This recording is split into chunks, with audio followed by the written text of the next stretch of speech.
if there was any cover-up around the handling of the pandemic, whether it was naturally occurring or escaped from a lab. Did the government officials handle it properly? I think most Americans would probably say no.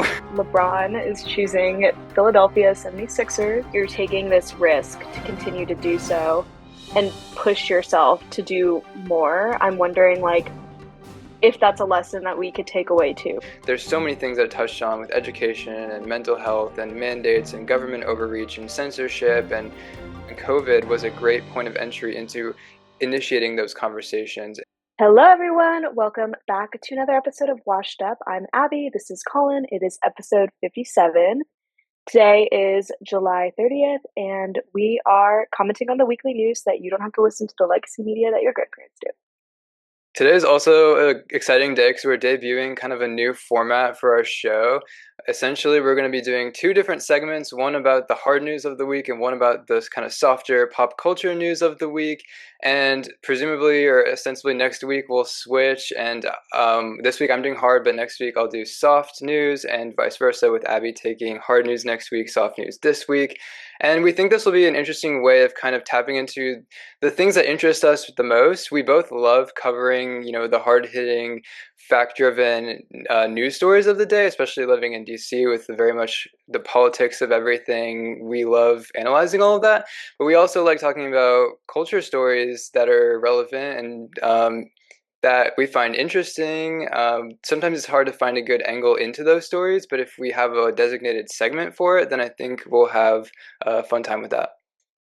Yes, and we're back on Zoom because I am on the West Coast right now, and also I am really excited to do something like this because neither of us know the topic that the other is talking about, and we were kind of joking beforehand, how are we going to intertwine the two, and somehow we always find a way to. I don't really know how this is going to intertwine. I'm struggling to see if I think I know if I know what you're talking about, if I can guess what you're talking about. Yeah, no, totally. So, yeah, we haven't told each other what our topics are this week, and this is sort of reminiscent of an old segment we used to do on the show about optimism to open, and we would start the show with a story that was positive and uplifting that we hadn't told the other and just kind of get natural reactions out of it. So that's what we're going to do today. My hard news story this week is Dr. Fauci had a Senate hearing in front of the Committee on Homeland Security, and so he was answering questions from the senators, especially Rand Paul, who kind of organized the whole thing. He's a chairman of that committee, so he brought in Dr. Fauci by subpoena to answer questions. They had some really good opening statements, which I'll get into. But Dr. Fauci basically refused to answer any questions, citing his Fifth Amendment right against self-incrimination, saying that he was under advice of his lawyers not to answer any questions. So, Abby, what did you see about that? And then maybe I can add in some details about it, because I actually was at the hearing, by the way. Oh, you went to the hearing?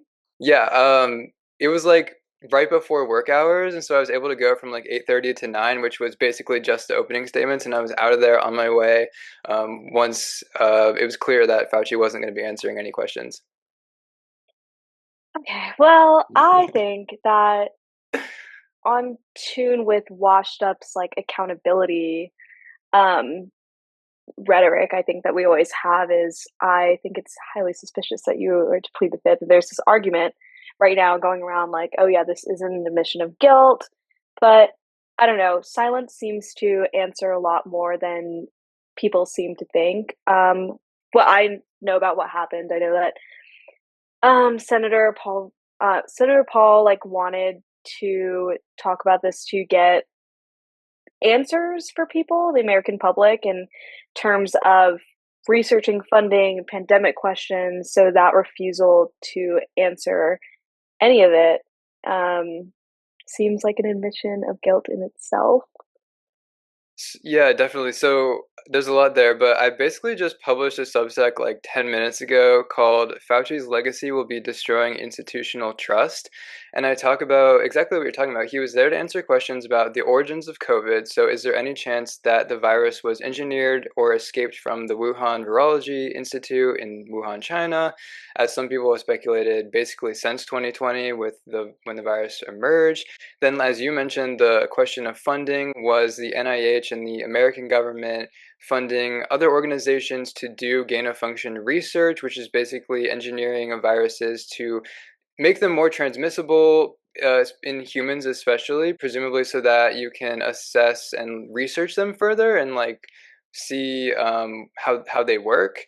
But it's very controversial, as some people say that it's not actually to understand them better, it's actually to engineer viruses, maybe even bioweapons. And so, if the US government is in fact connected to that through funding and using taxpayer money to do so, that's a huge issue.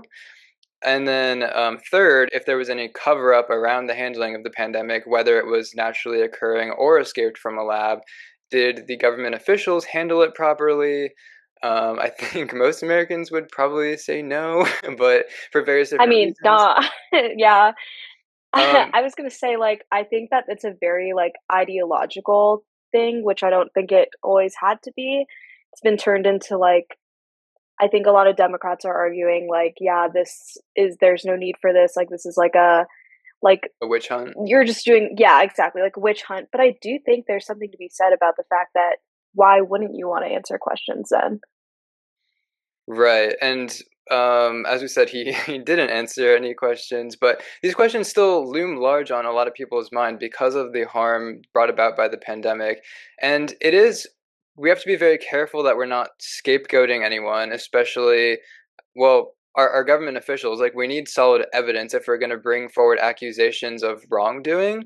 That being said, Senator Rand Paul did bring forth some evidence and accusations, including private messages exchanged from Fauci and other leading health officials during the pandemic early on in like February of 2020. They had strategy meetings to discuss perhaps if the lab leak theory held up, and a lot of them on that conference call, except for two, thought that it was plausible that it came from a lab. Then, like, basically the next day, Fauci was talking with Francis Collins, who was then the head of NIH, about basically how to craft the narrative around COVID's origins. And Fauci told him, delete this email after you read it. Then there was another separate incident, basically, where Fauci's assistant was reporting that she had deleted tons of emails along the way or at some point. And so all this raises concerns. Then also, Rand Paul brought up this study that was done in March of 2020 called The Proximal Origins of SARS-CoV-2 or COVID, in which Fauci had oversight and gave his edits on the paper before it was published, but then after it was published, he really didn't disclose that fact, but he was out there in the media saying, look, this discredits the idea of the lab leak theory, when again, he privately was holding the opinion that maybe it did come from the lab.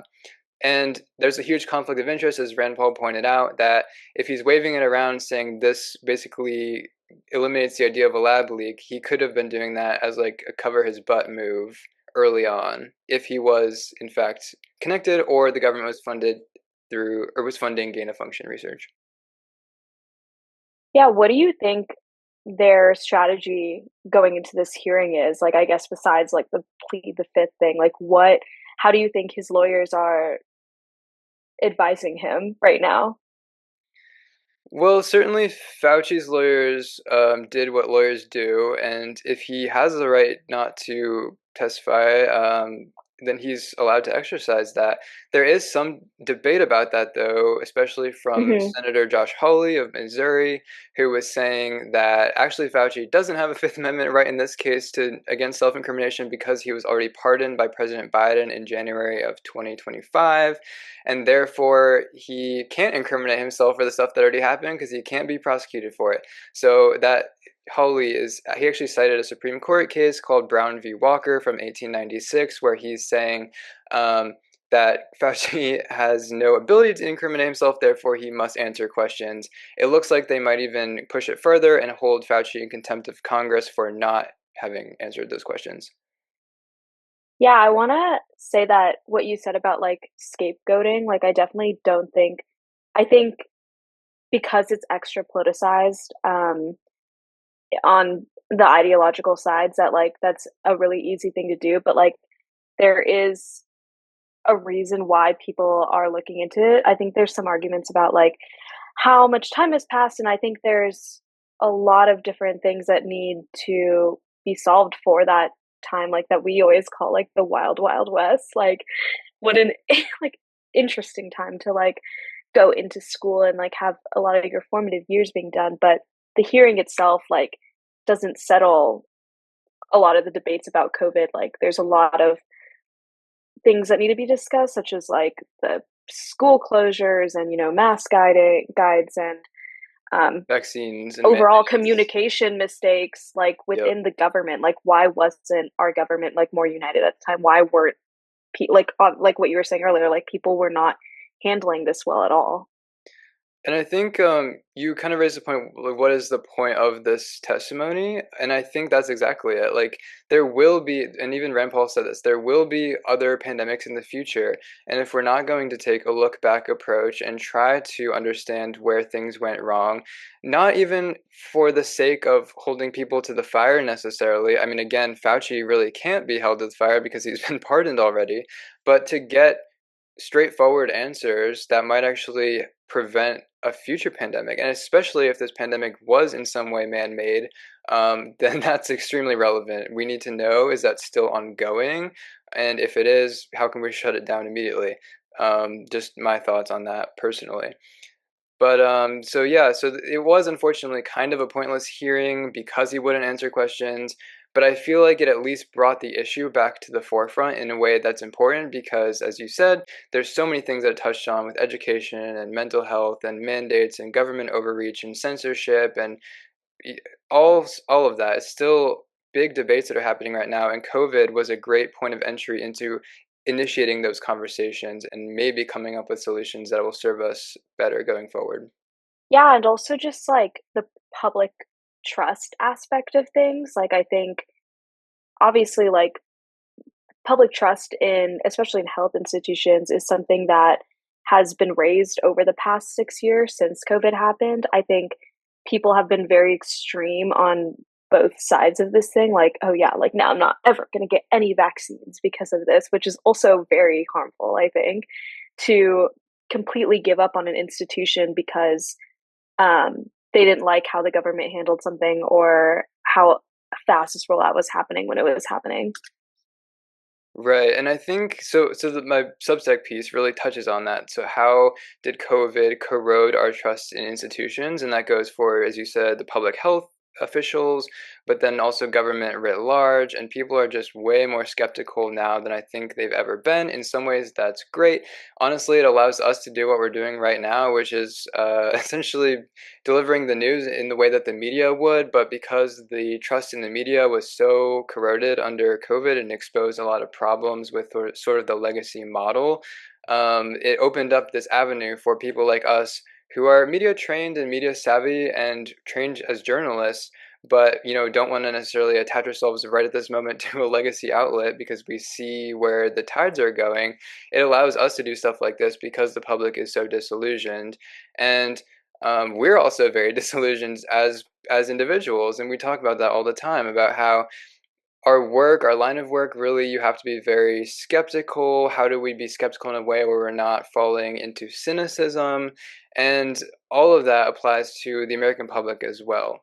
They're skeptical now because of COVID. That's great. How do we make the most of that? How do we also pivot so that it doesn't lead into this sort of cynicism that kind of rots us from the core out?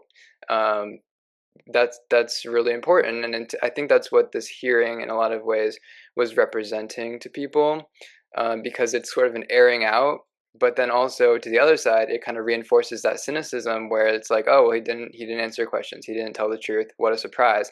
In fact, when the hearing was ongoing and it became clear he wasn't going to answer questions, everyone basically groaned, rolled their eyes, got up, and left by 9 a.m., which is kind of what I did. I followed on the way out around 9, basically, How because long did it last, you know? I don't know how long it went on from there. I was actually in the overflow room, which is kind of predictable. Even though I got there super early, they stuck me in the overflow room, so I sat in the back with a bunch of staffers, and I was asking them like, "How long do you think this will go?" And they were like, "I don't know, it could go for like 30 minutes or 3 hours, 6 hours. We don't know." I don't know how long it officially went on, but like I said, the substantive part was really the first 30 minutes. Hmm. Yeah, I see how that would be very, very irritating to have arrive. I mean, like we always talk about like lines and stuff here, but like, like having to be there and like getting to see the reactions of like everyone around is also like a good like real time thing to get a hold of. Like how you describe like people groaning and being like, yeah, like this is like a waste of time. Some people have like kind of argued like, yeah, he's testified so many times, like why even do this again? What do you think about that? Like, I guess to me, I'm like, oh, these questions are still unanswered, though it has more to do with unanswered questions than it does getting a scapegoat. Oh, totally. I mean, I definitely think there's not a good consensus about what happened during COVID, what its origins were, what the wrongdoing could have been along the way, and what we could do better, which is really the most important part. So there is still open questions, and I think that does warrant additional hearings and whatnot. I was going to say, and like you said, going to see the public's reaction. Maybe it's a non-random sample of people who would show up to something like that on a Wednesday morning, like mostly people who are very um, angry or kind of annoyed are going to go to something like that. There was also people there from Children's Health Defense, which I think is Robert F. Kennedy Jr.'s org, and I got this book actually, The Real Anthony Fauci. They were just handing out copies. So that kind of indicates to you again the people who are attending this hearing are very motivated, and some of them might have different motivations, ulterior motives even for wanting this hearing to happen. I think the bulk of it was to have this airing out, this resolving, this resolution. And I think that was being done mostly in good faith. But Senator Gary Peters of Michigan, a Democrat who's a ranking member on that committee, did have in his opening statement saying that this was all basically political and that Rand Paul was trying to score political shots and how Rand Paul had fundraised off of Fauci. And actually, here's Rand Paul's book about COVID, Deception, the Great COVID Cover Up.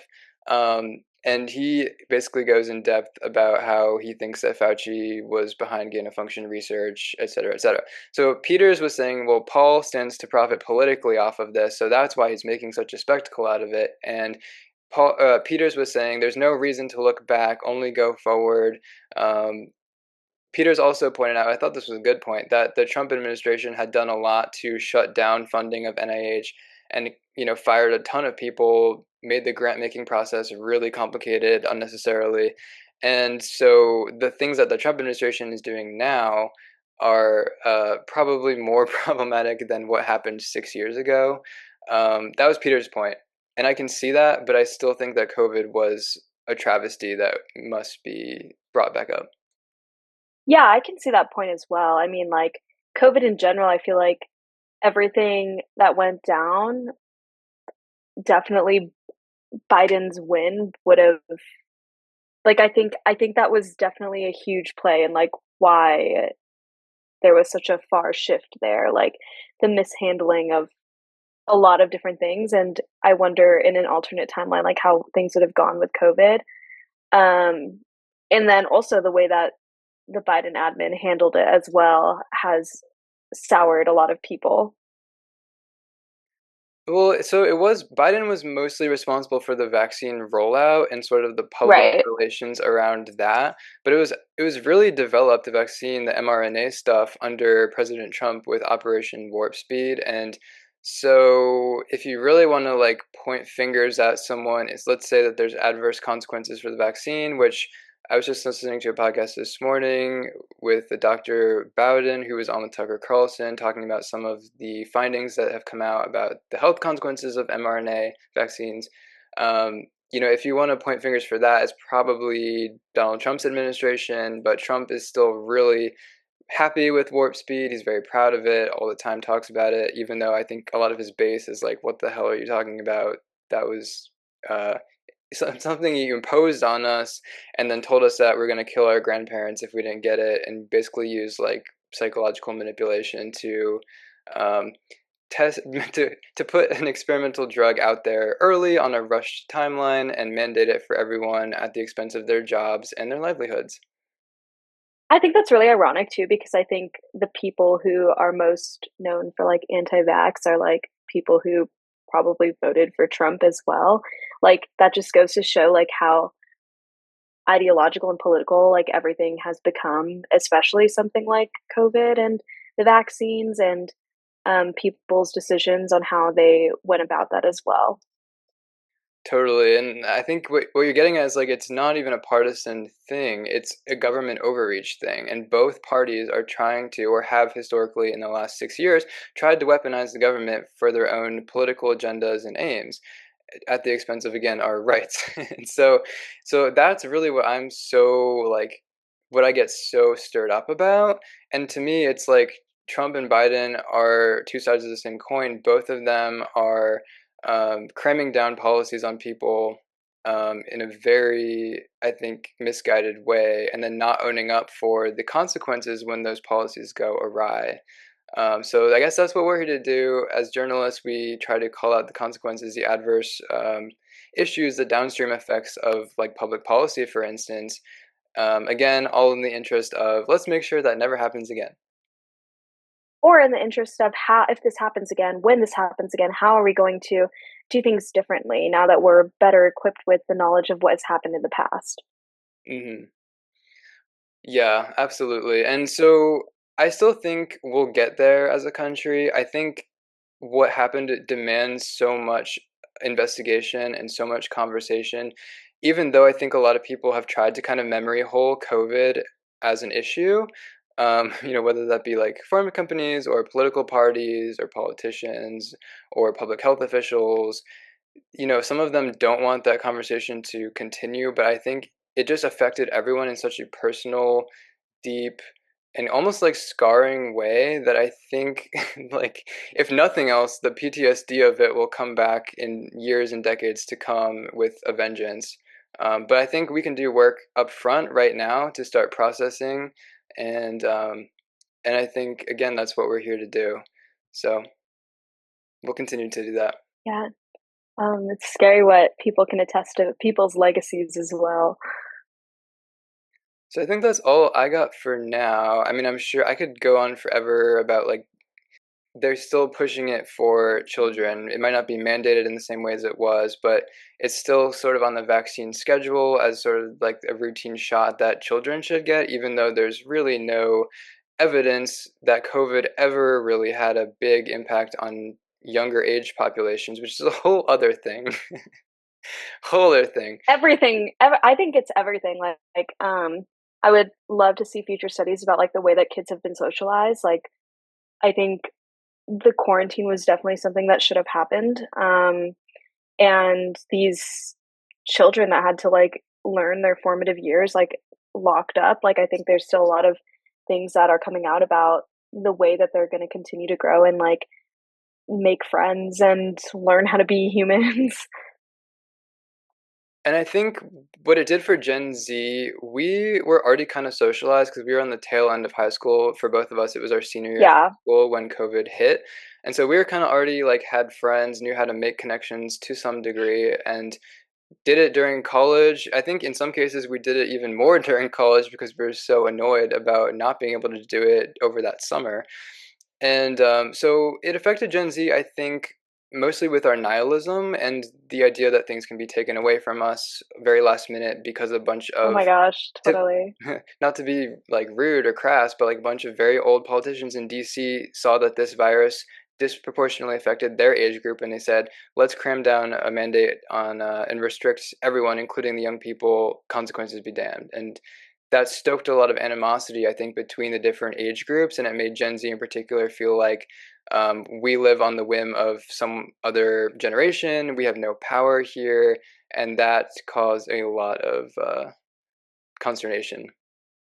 Written many stories about this same phenomenon too. So But I want we should get into your topic now. What is it? Okay, okay. My topic is that I'm going to be talking about how LeBron is choosing Philadelphia 76ers. Okay. I don't know if you've heard about it or if you know like the cultural background of I saw the this. headline, but that's it. Okay, so I was going back and forth about what to choose for my soft news story. And the more I looked into it, the more I was like, okay, this is definitely more than just a basketball move. I think it's culturally significant because of the reshaping like around legacy. And that's something that you and I have always talked about and something that I think is really relevant here on Washed Up. Um, a friend of ours texted me to cover this as well. So we'll see how well I do at it. So, one, he's choosing one of the most demanding fan bases. Colin and I were both just in Philadelphia, not for sports reasons, but they have the reputation of being more passionate and more tough. And he's also taking a deal, a 2 year deal, and not retiring and getting paid $8 million, which is Holy cow. way under what he would have been paid, what he should be paid under everything. And people are wondering, like, why are you doing this? Like, you're not going back home to Cleveland, you're not staying with LA, you're not going to the Warriors, which is in San Francisco or the Bay Area, where people have been thinking that he's going to go. And he's doing it, he said, for legacy. He's doing it for kind of like the love of the game over money. And if he does win with this franchise, he will be adding four different franchises as an NBA title, championships Wow. with having won Cleveland, Miami, and LA. So this would be the fourth one if he does win, and something that no other all time great has done in the sport. Okay, yeah, I mean, I can see his strategy there if that's the goal, and I think that's an admirable, worthy goal for sure. And it sounds like, as you said, he's maybe taking a pay cut for it. So I don't know. I think that that speaks to he's if he's not motivated by money, he's probably motivated by, like you said, love of the game. Um, Philadelphia is a great city. We have some bar recs for him. McGillen's Old Ale House, you should check that out, and Nichols Tavern, both great ones. So yeah, Philadelphia is great, and I don't know much about like their sports culture necessarily, but I'm sure they'll enjoy having him as well and probably benefit a lot from it. Yeah, I wanted to talk about it because it reminded me of this larger, I guess, theme, like I said, of like legacy and choosing something over something that might be more monetarily successful for you. Like, I think that's like honestly a very Gen Z-esque theme of like wanting to be remembered a certain way, and that's kind of why I was reminded of it when I was looking at this story. So And yeah. he's with the Lakers now, is that right? Hmm. Okay. And what's the Miami team? Ah, gosh, I forget what they're called, but he was with them at one point. Is it the Heat? No, that's somewhere else. I'm like, this is See, two people shows who what I I'm know. challenging myself to talk about sports right now. Well, famously, neither of us are super big sports aficionados, but I do think this is a cultural story even beyond the game of it for the reasons you mentioned of like he's an iconic figure, he has a lot to bring to the table, and he is kind of representing what I think, like you said, a Gen Z perspective and what we value over just the money of it all. Or like in my mind, I'm like, why are you continuing to do so if you're like already kind of branded so as like some type of champion or like a great, right? Like you're taking this risk to continue to do so and push yourself to do more. I'm wondering like if that's a lesson that we could take away too, right? Like, or is it a lesson in like the opposite way of like knowing when to retire? Like that's something that we always talk about too. I haven't seen very many people talking about like he has to retire, but I mean he's near his end there. So that that's another interesting aspect of it that reminded me of like I don't know, like musicians who are always in the spotlight or like Ruth Bader we can bring it back Ginsburg. to politicians. Yeah, exactly. Like people not knowing when to retire and that could end up being the detriment to your legacy. Like at the end of the day, like that's the very last thing that people remember about you.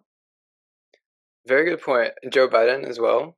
Or Um, like, dare I say Taylor Swift right now? ooh, that's bold. Right after her wedding, Abby? How could Yeah, you? like Who else? Oh, in the sports world, I mean, another big example of what we're talking about is Messi, who just played for Argentina and I think was hoping to win another World Cup, but then Argentina lost to Spain. And so he's going to continue to play for other soccer franchises and teams. I think he's based in Miami. But yeah, the way you go out says a lot about who and how your career went and how you'll be speaking remembered. of Fauci as well, legacy. Yeah, Lindsey Graham, maybe. Yeah, I don't know. I think it could go either way, and that's something that we always talk about as well. Like, kind of leaving on your high horse and like knowing when to end.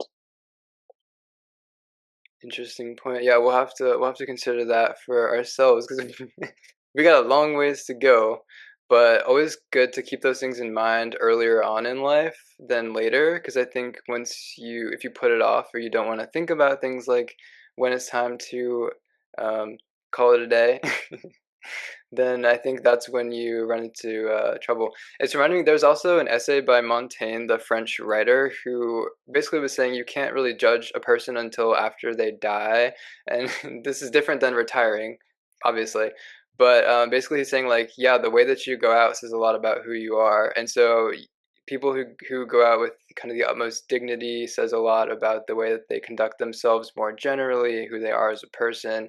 So yeah, that's his advice is wait until someone is gone.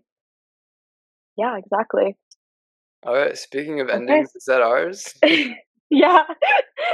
Okay. Well, I really Yes, liked that gosh. format of hard news, soft news, so I think we should try it again. And I'll take maybe the soft news next week. You want to take a hard-hitting news story? Yes, we will continue to do this format and see how it plays out for our audience. Cool. Okay. All right, Washed washed up up out. out.